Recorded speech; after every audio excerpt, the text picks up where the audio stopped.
Well, well, well. What a lovely day to be back in the Capitol.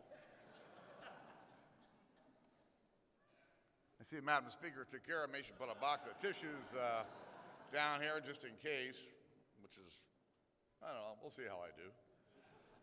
Madam Speaker, thank you for hosting this event today, and I want to thank my colleagues that I served in the leadership with and our distinguished guests, friends, and family. Let me just say thanks to all of you for being here today. Let me thank my family, Deb, Lindsay, Tricia, Jake, Dominic, Alistair, and Zach for being here and being supportive throughout all these years.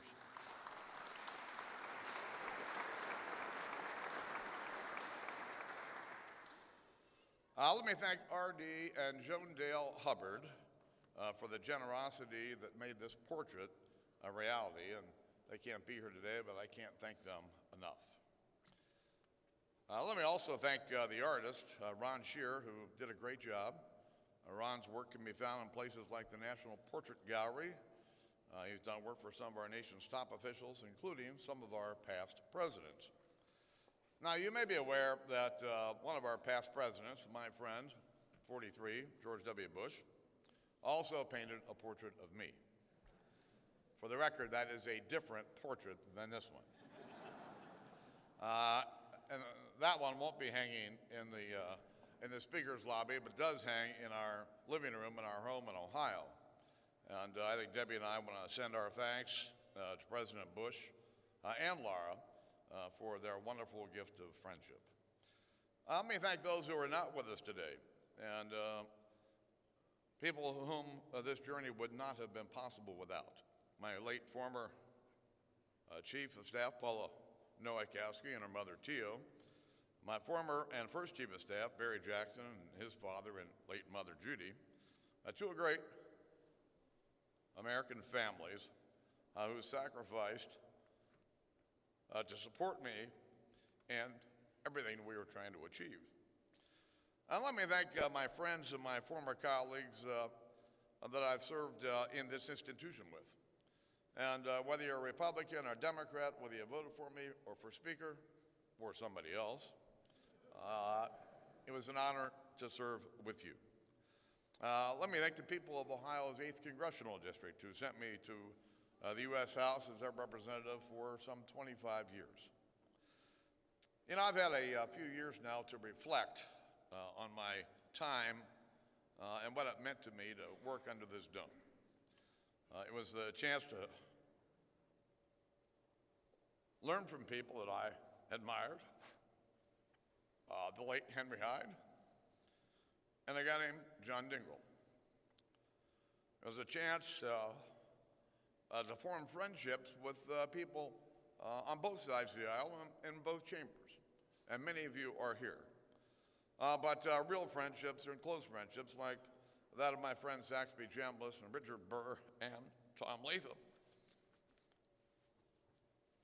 I remember the day that I was first sworn in, and I was really doing well. I had my act together, I had my chin up, I was had it all together, and I was up on the rostrum, waiting for the applause to die down, and I looked to my left, and all of a sudden, who do I see?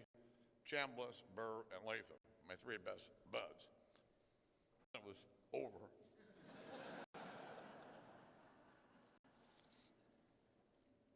It was a chance to change our federal government, first as the part of the Gang 7 that closed the House Bank, later with Speaker Gingrich and the contract with America, later with the Pledge to America and our mantra, where are the jobs? That provided a governing agenda for my speakership. It was a chance to make law with people like Senator Ted Kennedy and George Miller, as Speaker Pelosi pointed out, two Democrat colleagues, where we were able to work together and find common ground without compromising on our principles. And I have to say, working with Senator Harry Reid for many years was an opportunity to, again, work across the aisle to get things done on behalf of the American people. Many of you on both sides of the aisle that I can mention, but I don't want to ruin your career while you're still in office. It was even a chance to honor some of my personal heroes, Jack Nicklaus, Arnold Palmer, and to welcome a Pope to U.S. Capitol to address a joint meeting of Congress for the first time. But I never really wanted this to be about me. You know, the closer I got to the speakership, I became to realize this. I remember the weeks leading up to the 2010 election.